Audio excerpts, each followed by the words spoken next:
प्यारे बच्चिओ अज असी 12वीं क्लास का आटोमोबाइल का पाठ पढ़न जा रहे हाँ। उसका नाम है सर्विस मैनुअल। क्योंकि प्यारे बच्चिओ ये पाठ जो है तुहाडे लई बहुत ही ज़्यादा महत्वपूर्ण है, क्योंकि तुहानू सारिਆਂ ਨੂੰ पता है आजकल जो गड्डियां आ रही हैं उस दे विच मकैनिकल के नाल नाल इलैक्ट्रिकल का काम भी बहुत ज़्यादा हुंदा है। सर्विस मैनुअल एक किताब हुंदी है जो गड्डी के उत्पादक द्वारा बनाई जाती है। इसलिए विच इस दे वरतों करन दे नाल सानू गड्डी दे विच कोई भी चाहे वह मकैनिकल फॉल्ट है जां वो इलैक्ट्रिकल फॉल्ट है उसनू समझण दे विच बहुत ही घट समा लगता है। इस दे नाल साडे समय की बचत हुंदी है अते जो साडा काम है वो भी सुचज्जे ढंग दे नाल सही तरीके दे नाल गड्डी दे उत्पादक दे दिशा निर्देशों के अनुसार किया जाता है। अते इस दे नाल जो पार्ट्स है उसकी उम्र बढ़ जाती है अते साडे जो है सट चोट भी घट लगती है। इसलिए प्यारे बच्चिओ क्योंकि तुसी लैवल 4 के विद्यार्थी हो, तुहाडे लई सर्विस मैनुअल नू पढ़ना आउना अते समझना बहुत ही जरूरी है। क्योंकि अगर तुसी सर्विस मैनुअल नू पढ़ना सीख जाओगे तो तुसी जो है एक अच्छे सर्विस टेक्नीशियन, आधुनिक सर्विस टेक्नीशियन, एक अच्छे वर्क्स मैनेजर अते कल नू एक तुसी अच्छे GM भी बन सकोगे। आओ प्यारे बच्चिओ असी पाठ पढ़िए सर्विस मैनुअल। हुण असी पढ़ांगे सर्विस मैनुअल पाठ दे विच सैकेंड वीडियो, जिस विच पढ़ांगे असी कि सर्विस मैनुअल नू किस तरह असी देखना है। पहला आंदा है जर्नल इनफॉर्मेशन। जर्नल इनफॉर्मेशन विच की आंदा है, इस विच प्यारे बच्चिओ गड्डी दे सारे नट बोल्ट नू टाइट करन दा तरीका जिसनूं असी टॉर्क टाइट कहते हाँ पूरी जानकारी हुंदी है। गड्डी दा चैसी नंबर कित्थे है अते इंजन नंबर कित्थे लिखिया होया है इस दे बारे पूरी जानकारी हुंदी है। असी गड्डी दी मेनटेनेंस किदां करनी है अते किस सर्विस दे उत्ते गड्डी विच किहड़ा समान बदलिया जावेगा अते किस नूं दुबारा उसे तरह फिट किया जावेगा सब लिखिया हुंदा है। अते गड्डी विच वख-वख लुब्रीकेंट किहड़े वरते जाणगे अते उन्हां दी कितनी मात्रा होवेगी अते वो किहड़ी कंपनी द्वारा पास किए हुए लुब्रीकेंट होणगे, सारी जानकारी सानू सर्विस मैनुअल दे जर्नल इनफॉर्मेशन दे विच मिलती है। फिर प्यारे बच्चों दूसरा आंदा है गड्डी दी बॉडी दी मुरम्मत। इस दे विच सानू सर्विस मैनुअल दे विच गड्डी दी बॉडी दी मुरम्मत दे विच सानू सब तो पहला गड्डी दी बॉडी दे विच जो नट बोल्ट लगे हैं उन्हां दा टाइटनिंग टॉर्क जो है किन्ना सी इनू कसना है वो लिखिया हुंदा है। गड्डी दी बॉडी दे वख-वख हिस्से उन्हां दी मुरम्मत अते उन्हां नू बदलण दी विधि की हुंदी है। सानू पता है कि गड्डी दी बॉडी दे वख-वख हिस्से जिस तरह फैंडर, बंपर, दरवाजे, बोनट, शीशे, खिड़कियां दे शीशे, फैंडर, क्वार्टर पैनल, ये सारी जानकारी इस विच हुंदी है। गड्डी दी बॉडी दे हिस्सियां दी मुरम्मत लई वरते जांदे वख-वख स्पैशल टूल दे बारे भी जानकारी हुंदी है। गड्डी दी बॉडी दे वख-वख हिस्सियां दे नाम अते ये हिस्से गड्डी विच कित्थे फिट किए गए हैं इस दे बारे भी पूरी जानकारी हुंदी है। प्यारे बच्चिओ उस तो बाद आउंदा है ड्राइव लाइन। ड्राइव लाइन दे विच प्यारे बच्चिओ आउंदा है तुहाडे गड्डी दे गेयरबॉक्स, क्लच, ड्राइव शाफ्ट अते डिफरेंशियल, इन्हां बारे पूरी जानकारी हुंदी है। ड्राइव लाइन दे विच गियर, क्लच, डिफरेंशियल अते ड्राइव शाफ्ट दे उत्ते किहड़े नट बोल्ट लगे हैं उन्हां दा टाइटनिंग टॉर्क किन्ना है इस दे बारे पूरी जानकारी हुंदी है। अते क्लच नू, गियर नू, डिफरेंशियल अते प्रोपैलर शाफ्ट नू डिसमैंटल करन दा प्रोसीजर अते उस नू दुबारा ठीक करके फिट करन दा तरीका भी इस विच लिखिया हुंदा है। ड्राइव लाइन दे विच वरते गए वख-वख लुब्रीकेंट जिस तरह कि गियर ऑयल नू किस तरह बदलना है अते डिफरेंशियल ऑयल नू किस तरह बदलना है, उस दे विच किहड़ा डिफरेंशियल ऑयल पैना है, किहड़े ग्रेड दा पैना है अते ਕਿੰਨੀ ਮਾਤਰਾ ਵਿੱਚ ਜੋ ਹੈ ਇਹ ਤੇਲ ਪੈਣੇ ਹਨ, ਇਹਨਾਂ ਨੂੰ ਦੇ ਬਦਲਣ ਦਾ ਸਮਾਂ, ਕਿੰਨੇ ਕਿਲੋਮੀਟਰ ਜਾਂ ਕਿੰਨੇ ਸਾਲ ਬਾਅਦ ਆਪਾਂ ਇਹਨੂੰ ਬਦਲਣਾ ਹੈ, ਇਹ ਸਾਰਾ ਲਿਖਿਆ ਹੁੰਦਾ ਹੈ। ਚੌਥਾ ਨੰਬਰ ਆਉਂਦਾ ਹੈ ਡਰਾਈਵ ਲਾਈਨ ਦੇ ਵੱਖ-ਵੱਖ ਨੁਕਸਾਂ ਨੂੰ ਚੈੱਕ ਕਰਨ ਦੇ ਸਿਲਸਿਲੇਵਾਰ ਵਿਧੀ। ਅਸੀਂ ਅਗਰ ਗੇਅਰ ਬਾਕਸ ਦੇ ਵਿੱਚ, ਕਲੱਚ ਦੇ ਵਿੱਚ, ਡਿਫਰੈਂਸ਼ੀਅਲ ਦੇ ਵਿੱਚ ਜਾਂ ਪ੍ਰੋਪੈਲਰ ਸ਼ਾਫਟ ਦੇ ਵਿੱਚ ਕੋਈ ਫਾਲਟ ਪੈ ਜਾਂਦਾ ਹੈ ਤਾਂ ਉਸ ਨੂੰ ਅਸੀਂ ਕਿਸ ਤਰ੍ਹਾਂ ਚੈੱਕ ਕਰਨਾ ਹੈ ਅਤੇ ਉਸ ਨੂੰ ਆਪਾਂ ਕਿਸ ਤਰ੍ਹਾਂ ਠੀਕ ਕਰਨਾ ਹੈ, ਇਸ ਦੇ ਬਾਰੇ ਪੂਰੀ ਜਾਣਕਾਰੀ ਸਾਨੂੰ ਡਰਾਈਵ ਲਾਈਨ ਯੂਨਿਟ ਦੇ ਵਿੱਚ ਮਿਲਦੀ ਹੈ। ਉਸ ਤੋਂ ਬਾਅਦ ਪਿਆਰੇ ਬੱਚਿਓ ਆਉਂਦਾ ਹੈ ਚੌਥਾ ਯੂਨਿਟ ਜੋ ਹੈ ਸਰਵਿਸ ਮੈਨੂਅਲ ਦਾ, ਉਹ ਹੈ ਇੰਜਨ।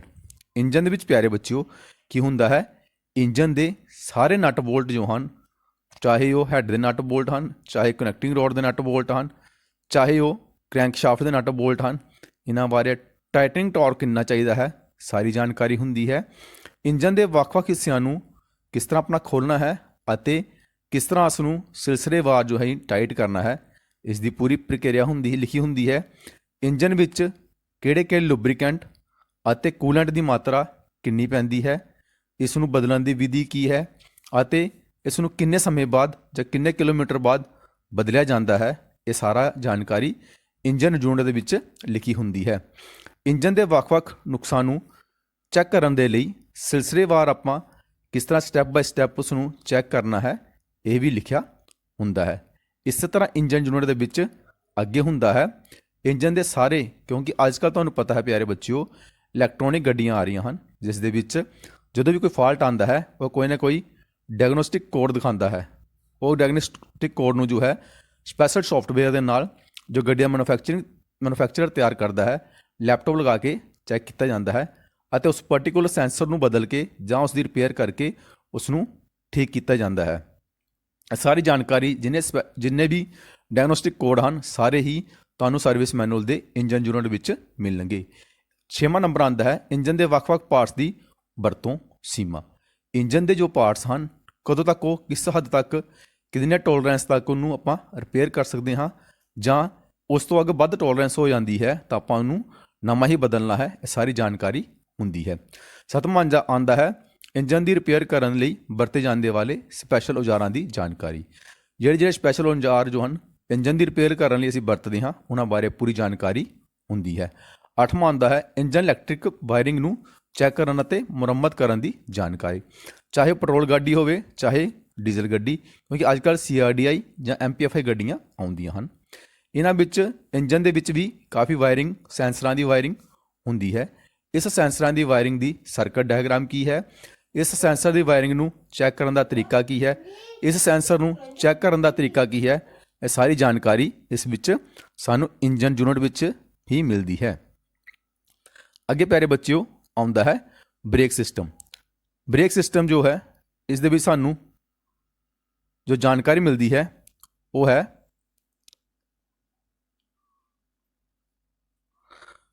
ਗੱਡੀ ਦੇ ਵਿੱਚ ਬ੍ਰੇਕ ਸਿਸਟਮ ਵਿੱਚ ਲੱਗੇ ਸਾਰੇ ਨਟ ਬੋਲਟਾਂ ਨੂੰ ਕਿੰਨੇ ਟਾਰਕ ਤੇ ਆਪਾਂ ਟਾਈਟ ਕਰਨਾ ਹੈ। ਦੂਸਰੇ ਨੰਬਰ ਤੇ ਗੱਡੀ ਵਿੱਚ ਲੱਗੇ ਵੱਖ-ਵੱਖ ਬ੍ਰੇਕ ਸਿਸਟਮਾਂ ਦੀ ਜਾਣਕਾਰੀ। ਗੱਡੀ ਵਿੱਚ ਕਿਹੜੇ-ਕਿਹੜੇ ਬ੍ਰੇਕ ਸਿਸਟਮ ਲੱਗੇ ਹਨ, ABS ਲੱਗਿਆ ਹੋਇਆ ਹੈ ਜਾਂ ਡਿਸਕ ਬ੍ਰੇਕ ਹੈ, ਜਾਂ ਇਸ ਵਿੱਚ ਹੈਂਡ ਬ੍ਰੇਕ ਜੋ ਹੈ ਮਕੈਨੀਕਲ ਲੱਗੀ ਹੋਈ ਹੈ, ਹਾਈਡ੍ਰੋਲਿਕ ਬ੍ਰੇਕ ਸਿਸਟਮ ਹੈ, ਜੋ ਵੀ ਲੱਗਿਆ ਹੈ ਉਸ ਦੇ ਬਾਰੇ ਪੂਰੀ ਜਾਣਕਾਰੀ ਹੁੰਦੀ ਹੈ। ਤੀਸਰਾ, ਬ੍ਰੇਕ ਸਿਸਟਮ ਦੇ ਵਿੱਚ ਵਰਤੇ ਗਏ ਵੱਖ-ਵੱਖ ਲੁਬਰੀਕੈਂਟ ਨੂੰ ਬਦਲਣ, ਮਾਤਰਾ ਅਤੇ ਬਦਲੀ ਸੀਮਾ।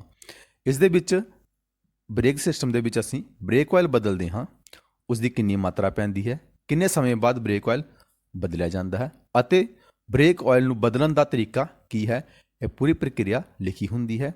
ਚੌਥੇ ਨੰਬਰ ਤੇ ਬ੍ਰੇਕ ਸਿਸਟਮ ਵਿੱਚ ਵਰਤੇ ਗਏ ਪਾਰਟਸ ਨੂੰ ਬਦਲਣ ਦੀ ਮਾਤਰਾ ਅਤੇ ਸੀਮਾ। ਬ੍ਰੇਕ ਸਿਸਟਮ ਦੇ ਵਿੱਚ ਕੋਈ ਅਗਰ ਫਾਲਟ ਪੈ ਜਾਂਦਾ ਹੈ, ਜਿਸ ਤਰ੍ਹਾਂ ਲੈਦਰ ਹਨ, ਡਿਸਕ ਪੈਡ ਹਨ, ਉਹਨਾਂ ਨੂੰ ਕਿੰਨੇ ਸਮੇਂ ਬਾਅਦ ਬਦਲਣਾ ਹੈ ਜਾਂ ਕਦੋਂ ਬਦਲਣਾ ਹੈ, ਇਹ ਸਾਰੀ ਜਾਣਕਾਰੀ ਉਸ ਵਿੱਚ ਲਿਖੀ ਹੁੰਦੀ ਹੈ। 5ਵੇਂ ਨੰਬਰ ਤੇ ਆਉਂਦਾ ਹੈ ਬ੍ਰੇਕ ਸਿਸਟਮ ਦੇ ਵੱਖ-ਵੱਖ ਨੁਕਸ ਨੂੰ ਲੱਭਣਾ ਅਤੇ ਠੀਕ ਕਰਨ ਦੀ ਵਿਧੀ।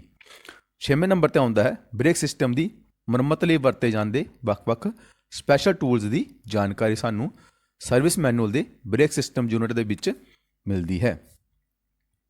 ਪਿਆਰੇ ਬੱਚੇ, ਉਸ ਤੋਂ ਬਾਅਦ ਆਉਂਦਾ ਹੈ ਸਟੀਅਰਿੰਗ ਸਿਸਟਮ। ਗੱਡੀ ਦੇ ਸਟੀਅਰਿੰਗ ਸਿਸਟਮ ਦੇ ਜੋ ਸਰਵਿਸ ਮੈਨੂਅਲ ਹੈ ਉਸ ਦੇ ਯੂਨਿਟ ਵਿੱਚ ਕੀ ਹੁੰਦਾ ਹੈ। ਨੰਬਰ ਪਹਿਲਾ, ਸਟੀਅਰਿੰਗ ਸਿਸਟਮ ਵਿੱਚ ਲੱਗੇ ਸਾਰੇ ਨਟ ਬੋਲਟ ਨੂੰ ਟਾਈਟ ਕਰਨ ਦੀ ਜਾਣਕਾਰੀ। ਨੰਬਰ ਦੂਸਰਾ, ਗੱਡੀ ਵਿੱਚ ਲੱਗੇ ਵੱਖ-ਵੱਖ ਸਟੀਅਰਿੰਗ ਸਿਸਟਮ ਦੀ ਜਾਣਕਾਰੀ। ਗੱਡੀ ਵਿੱਚ ਕਿਹੜਾ ਸਟੀਅਰਿੰਗ ਸਿਸਟਮ ਲੱਗਿਆ ਹੈ, ਹਾਈਡ੍ਰੋਲਿਕ ਪਾਵਰ ਸਟੀਅਰਿੰਗ ਹੈ ਜਾਂ ਇਲੈਕਟ੍ਰੀਕਲ ਪਾਵਰ ਸਟੀਅਰਿੰਗ ਹੈ, ਇਸ ਦੇ ਬਾਰੇ ਸਾਰੀ ਜਾਣਕਾਰੀ ਹੁੰਦੀ ਹੈ।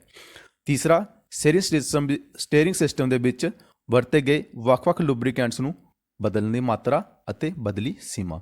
ਸਾਨੂੰ ਸਟੀਅਰਿੰਗ ਸਿਸਟਮ ਦੇ ਵਿੱਚ ਸਟੀਅਰਿੰਗ ਆਇਲ ਨੂੰ ਕਦੋਂ ਬਦਲਣਾ ਹੈ, ਸਟੀਅਰਿੰਗ ਆਇਲ ਜਾਂ ਅਗਰ ਫਿਲਟਰ ਬਦਲਣਾ ਹੈ ਤਾਂ ਕਿੰਨੇ ਕਿਲੋਮੀਟਰ ਦਾ ਬਦਲਣਾ ਹੈ, ਅਤੇ ਸਟੀਅਰਿੰਗ ਆਇਲ ਜੋ ਹੈ ਕਿੰਨਾ ਪੈਣਾ ਹੈ, ਕਿਹੜੀ ਕੰਪਨੀ ਦਾ ਸਟੀਅਰਿੰਗ ਆਇਲ ਅਸੀਂ ਵਰਤੋਂ ਕਰਨੀ ਹੈ, ਇਸ ਦੇ ਬਾਰੇ ਸਾਰੀ ਜਾਣਕਾਰੀ ਹੁੰਦੀ ਹੈ। ਚੌਥੇ ਨੰਬਰ 'ਤੇ ਆਉਂਦਾ ਹੈ ਸਟੀਅਰਿੰਗ ਸਿਸਟਮ ਵਿੱਚ ਵਰਤੇ ਗਏ ਪਾਰਟਸ ਨੂੰ ਬਦਲਣ ਦੀ ਮਾਤਰਾ ਅਤੇ ਬਦਲੀ ਸੀਮਾ।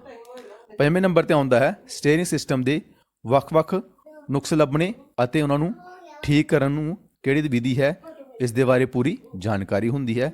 ਅਤੇ ਸਟੀਅਰਿੰਗ ਸਿਸਟਮ ਨੂੰ ਠੀਕ ਕਰਨ ਲਈ ਸਾਨੂੰ ਕਿਹੜੇ-ਕਿਹੜੇ ਸਪੈਸ਼ਲ ਟੂਲ ਵਰਤੋਂ ਕਰਨੇ ਹਨ, ਇਹਨਾਂ ਬਾਰੇ ਪੂਰੀ ਜਾਣਕਾਰੀ ਹੁੰਦੀ ਹੈ। ਉਸ ਤੋਂ ਬਾਅਦ ਪਿਆਰੇ ਬੱਚਿਓ ਆਉਂਦਾ ਹੈ ਸਸਪੈਂਸ਼ਨ ਸਿਸਟਮ ਦੇ ਵਿੱਚ ਸਾਨੂੰ ਮਿਲਦਾ ਹੈ ਸਸਪੈਂਸ਼ਨ ਸਿਸਟਮ ਵਿੱਚ ਲੱਗੇ ਸਾਰੇ ਨਟ ਬੋਲਟ ਨੂੰ ਟਾਈਟ ਕਰਨ ਦੀ ਜਾਣਕਾਰੀ। ਨੰਬਰ ਦੂਸਰਾ, ਗੱਡੀ ਵਿੱਚ ਲੱਗੇ ਵੱਖ-ਵੱਖ ਸਸਪੈਂਸ਼ਨ ਸਿਸਟਮ ਦੀ ਜਾਣਕਾਰੀ। ਗੱਡੀ ਵਿੱਚ ਕਿਹੜਾ ਸਸਪੈਂਸ਼ਨ ਸਿਸਟਮ ਲੱਗਿਆ ਹੋਇਆ ਹੈ, ਇੰਡੀਪੈਂਡੈਂਟ ਸਸਪੈਂਸ਼ਨ ਸਿਸਟਮ ਹੈ ਜਾਂ ਪੁਰਾਣਾ ਕਮਾਨੀਆਂ ਵਾਲਾ ਸਸਪੈਂਸ਼ਨ ਸਿਸਟਮ ਹੈ, ਉਸ ਦੇ ਸਾਰੇ ਪਾਰਟਸ ਬਾਰੇ ਸਾਰੀ ਜਾਣਕਾਰੀ ਹੁੰਦੀ ਹੈ। ਤੀਸਰਾ, ਸਸਪੈਂਸ਼ਨ ਸਿਸਟਮ ਵਿੱਚ ਵਰਤੇ ਗਏ ਪਾਰਟਸ ਨੂੰ ਬਦਲਣਾ ਕਿਸ ਤਰ੍ਹਾਂ ਬਦਲਣਾ ਹੈ ਅਤੇ ਉਸ ਦਾ ਰੱਖ ਰਖਾਵ ਕਿਸ ਤਰ੍ਹਾਂ ਕਰਨਾ ਹੈ, ਕਦੋਂ ਤੱਕ ਜੋ ਹੈ ਸਸਪੈਂਸ਼ਨ ਸਿਸਟਮ ਦੇ ਪਾਰਟਸ ਜੋ ਹਨ ਠੀਕ ਰਹਿੰਦੇ ਹਨ ਅਤੇ ਕਦੋਂ ਸਾਨੂੰ ਉਸ ਨੂੰ ਬਦਲਣ ਦੀ ਲੋੜ ਪੈਂਦੀ ਹੈ। ਇਹਨਾਂ ਨੂੰ ਬਦਲਣ ਦੇ ਕਿਹੜੇ-ਕਿਹੜੇ ਲੱਛਣ ਹੁੰਦੇ ਹਨ, ਕਿਹੜੀ ਕੰਡੀਸ਼ਨ ਦੇ ਵਿੱਚ ਸਾਨੂੰ ਪੂਰਾ ਪਾਰਟ ਹੀ ਬਦਲਣਾ ਪੈਂਦਾ ਹੈ ਅਤੇ ਕਿਹੜੇ ਕੰਡੀਸ਼ਨ ਦੇ ਵਿੱਚ ਸਾਨੂੰ ਉਸ ਪਾਰਟ ਨੂੰ ਰਿਪੇਅਰ ਕਰਨਾ ਹੁੰਦਾ ਹੈ। ਸਸਪੈਂਸ਼ਨ ਸਿਸਟਮ ਦੇ ਵੱਖ-ਵੱਖ ਨੁਕਸਾਂ ਨੂੰ ਲੱਭਣਾ ਅਤੇ ਉਸ ਨੂੰ ਕਿਸ ਤਰ੍ਹਾਂ ਸਿਲਸਿਲੇਵਾਰ ਠੀਕ ਕਰਨਾ ਹੈ, ਇਹ ਸਾਰੀ ਵਿਧੀ ਸਰਵਿਸ ਮੈਨੂਅਲ ਦੇ ਸਸਪੈਂਸ਼ਨ ਸਿਸਟਮ ਵਿੱਚ ਹੁੰਦੀ ਹੈ। ਹੋਰ ਸਸਪੈਂਸ਼ਨ ਸਿਸਟਮ ਦੇ ਵਿੱਚ ਕੀ ਹੁੰਦਾ ਹੈ, ਸਸਪੈਂਸ਼ਨ ਸਿਸਟਮ ਦੀ ਮੁਰੰਮਤ ਲਈ ਵਰਤੇ ਜਾਂਦੇ ਵੱਖ-ਵੱਖ ਸਪੈਸ਼ਲ ਔਜ਼ਾਰਾਂ ਦੀ ਜਾਣਕਾਰੀ। ਛੇਵਾਂ, ਪਹੀਏ ਅਤੇ ਟਾਇਰ। ਗੱਡੀ ਵਿੱਚ ਕਿਸ ਸਾਈਜ਼ ਦੇ ਟਾਇਰ ਲੱਗੇ ਹਨ, ਉਹਨਾਂ ਟਾਇਰਾਂ ਵਿੱਚ ਕਿੰਨੀ ਹਵਾ ਭਰਨੀ ਹੈ ਅਤੇ ਉਹਨਾਂ ਟਾਇਰਾਂ ਵਿੱਚ ਅਗਰ ਟਿਊਬਲੈਸ ਟਾਇਰ ਹਨ ਤਾਂ ਉਹਨਾਂ ਨੂੰ ਜੋ ਹੈ ਪੰਚਰ ਲਗਾਉਣ ਦਾ ਤਰੀਕਾ ਵੀ ਲਿਖਿਆ ਹੁੰਦਾ ਹੈ। ਪਹੀਆਂ ਅਤੇ ਟਾਇਰਾਂ ਦੀ ਮੁਰੰਮਤ ਬਾਰੇ ਪੂਰੀ ਜਾਣਕਾਰੀ ਹੁੰਦੀ ਹੈ। ਗੱਡੀ ਦੀ ਅਲਾਈਨਮੈਂਟ ਅਤੇ ਪਹੀਆਂ ਨੂੰ ਬੈਲੈਂਸਿੰਗ ਕਰਨ ਦੀ ਵਿਧੀ ਵੀ ਇਸ ਵਿੱਚ ਦਿੱਤੀ ਹੁੰਦੀ ਹੈ। ਉਸ ਤੋਂ ਬਾਅਦ ਪਿਆਰੇ ਬੱਚਿਓ ਆਉਂਦਾ ਹੈ ਗੱਡੀ ਦੇ ਸੇਫਟੀ ਸਿਸਟਮ। ਗੱਡੀ ਦੇ ਸੇਫਟੀ ਸਿਸਟਮ ਦੇ ਵਿੱਚ ਆਉਂਦੇ ਹਨ, ਜਿਸ ਤਰ੍ਹਾਂ ਅੱਜ ਕੱਲ੍ਹ ਤੁਹਾਨੂੰ ਪਤਾ ਹੈ ਗੱਡੀ ਵਿੱਚ ਇਮੋਬਿਲਾਈਜ਼ਿੰਗ ਸਿਸਟਮ ਆ ਰਿਹਾ ਹੈ। ਇਮੋਬਿਲਾਈਜ਼ਿੰਗ ਸਿਸਟਮ ਨੂੰ ਚਾਬੀ ਅਗਰ ਗੁੰਮ ਹੋ ਜਾਂਦੀ ਹੈ, ਚਾਬੀ ਨੂੰ ਕੋਡਿੰਗ ਕਿੱਦਾਂ ਕਰਨੀ ਹੈ, ਉਸ ਅਗਰ ਗੱਡੀ ਵਿੱਚ ਕੋਈ ਫਾਲਟ ਆ ਰਿਹਾ ਹੈ ਜੋ ਇਗਨੀਸ਼ਨ ਸਿਸਟਮ ਨਾਲ ਰਿਲੇਟਡ ਹੈ, ਉਸ ਨੂੰ ਕਿਸ ਤਰ੍ਹਾਂ ਲੱਭਣਾ ਹੈ ਅਤੇ ਗੱਡੀ ਦੇ ਵਿੱਚ ਜੋ ਸੇਫਟੀ ਸਿਸਟਮ ਦੀ ਜੋ ਵਾਇਰਿੰਗ ਡਾਇਗਰਾਮ ਹੈ ਉਸ ਵਿੱਚ ਕਿਹੜੇ-ਕਿਹੜੇ ਸੈਂਸਰ ਲੱਗੇ ਹਨ, ਇਹਨਾਂ ਬਾਰੇ ਸਾਰੀ ਜਾਣਕਾਰੀ ਲਿਖੀ ਹੁੰਦੀ ਹੈ। ਗੱਡੀ ਦੀ ਨੰਬਰ ਦੂਸਰੇ 'ਤੇ ਸੀਟ ਬੈਲਟ ਨੂੰ ਬਦਲਣ ਦਾ ਤਰੀਕਾ ਕਿਸ ਤਰ੍ਹਾਂ ਹੈ, ਇਹ ਲਿਖਿਆ ਹੁੰਦਾ ਹੈ। ਨੰਬਰ ਤੀਸਰਾ, ਏਅਰ ਬੈਗ ਦੀ ਗੱਡੀ ਵਿੱਚ ਕਿੱਥੇ-ਕਿੱਥੇ ਏਅਰ ਬੈਗ ਲੱਗੇ ਹੋਏ ਹਨ ਅਤੇ ਏਅਰ ਬੈਗ ਦਾ ਅਗਰ ਫਾਲਟ ਆਉਂਦਾ ਹੈ ਉਸ ਫਾਲਟ ਦਾ ਕੋਡ ਕੀ ਹੈ, ਔਰ ਏਅਰ ਬੈਗ ਸਿਸਟਮ ਦੀ ਜੋ ਹੈ ਸੇਫਟੀ ਸਿਸਟਮ ਹੈ ਇਸ ਦੀ ਜੋ ਹੈ ਸਰਕਟ ਡਾਇਗਰਾਮ ਜੋ ਹੈ ਉਹ ਕੀ ਹੈ, ਸਾਰੀ ਲਿਖੀ ਹੁੰਦੀ ਹੈ। ਚੌਥਾ ਆਉਂਦਾ ਹੈ ਗੱਡੀ ਵਿੱਚ ਲੱਗੇ ਹੋਰ ਸੇਫਟੀ ਸਿਸਟਮਾਂ ਦੀ ਜਾਣਕਾਰੀ ਅਤੇ ਸਥਿਤੀ। ਇਹਨਾਂ ਬਾਰੇ ਸਾਰੀ ਜਾਣਕਾਰੀ ਸਾਨੂੰ ਗੱਡੀ ਦੇ ਸੇਫਟੀ ਸਿਸਟਮ ਸਰਵਿਸ ਮੈਨੂਅਲ ਵਿੱਚ ਮਿਲਦੀ ਹੈ। ਉਸ ਤੋਂ ਪਿਆਰੇ ਬੱਚੋਂ ਆਉਂਦਾ ਹੈ ਗੱਡੀ ਦੀ ਇਲੈਕਟ੍ਰਿਕ ਵਾਇਰਿੰਗ। ਇਸ ਦੇ ਵਿੱਚ ਪੂਰੀ ਗੱਡੀ ਦੇ ਵਿੱਚ ਜੋ ਹੈ ਉਸ ਦੇ ਅਲੱਗ ਇਲੈਕਟ੍ਰਿਕ ਵਾਇਰਿੰਗ ਜੋ ਹੈ ਬਾਰੇ ਜਾਣਕਾਰੀ ਹੁੰਦੀ ਹੈ। ਅਲੱਗ-ਅਲੱਗ ਪਾਰਟਸ ਕਿਹੜੇ ਲੱਗੇ ਹੋਏ ਹਨ, ਉਹਨਾਂ ਦੀ ਆਪਾਂ ਕਿਸ ਤਰ੍ਹਾਂ ਉਸ ਨੂੰ ਖੋਲ੍ਹਣਾ ਹੈ, ਕਿਸ ਤਰ੍ਹਾਂ ਬੰਦ ਕਰਨਾ ਹੈ, ਕਿਸ ਤਰ੍ਹਾਂ ਉਸ ਨੂੰ ਬਦਲਣਾ ਹੈ, ਇਸ ਦੀ ਪੂਰੀ ਜਾਣਕਾਰੀ ਹੁੰਦੀ ਹੈ। ਗੱਡੀ ਵਿੱਚ ਫਿਊਜ਼ ਬਾਕਸ ਕਿੱਥੇ ਲੱਗੇ ਹੋਏ ਹਨ ਅਤੇ ਕਿਹੜੇ ਫਿਊਜ਼ ਦੀ ਕੀ ਗ੍ਰੇਡਿੰਗ ਹੈ, ਉਹ ਸਾਰੀ ਜਾਣਕਾਰੀ ਉਸ ਵਿੱਚ ਲਿਖੀ ਹੁੰਦੀ ਹੈ। ਕਿਹੜਾ ਫਿਊਜ਼ ਕਿਸ ਕੰਮ ਲਈ ਵਰਤਿਆ ਜਾਂਦਾ ਹੈ, ਇਸ ਦੇ ਬਾਰੇ ਪੂਰੀ ਜਾਣਕਾਰੀ ਲਿਖੀ ਹੁੰਦੀ ਹੈ।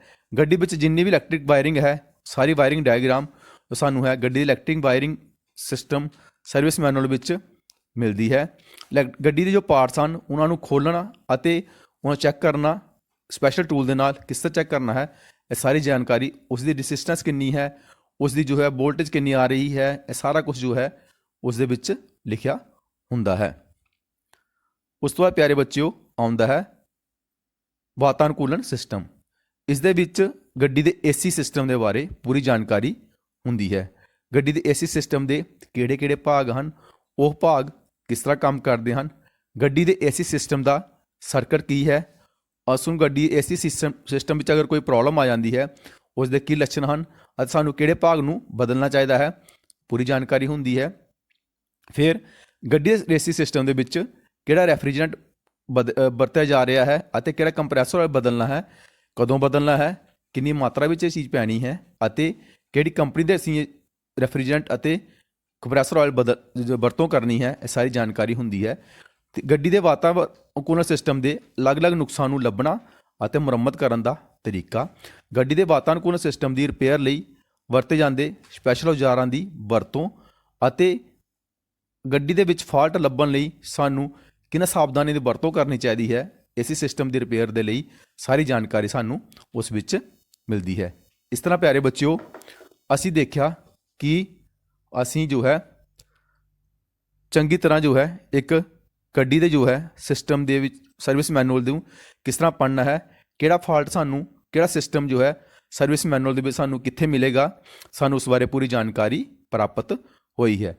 ਪਿਆਰੇ ਬੱਚਿਓ ਮੈਨੂੰ ਆਸ ਹੈ ਤੁਹਾਨੂੰ ਇਹ ਚੈਪਟਰ ਜੋ ਹੈ ਗੱਡੀ ਦੇ ਸਰਵਿਸ ਮੈਨੂਅਲ ਦੀ ਜੋ ਪੜ੍ਹਨ ਦੀ ਜਾਣਕਾਰੀ ਸਾਨੂੰ ਪ੍ਰਾਪਤ ਹੋਵੇਗੀ।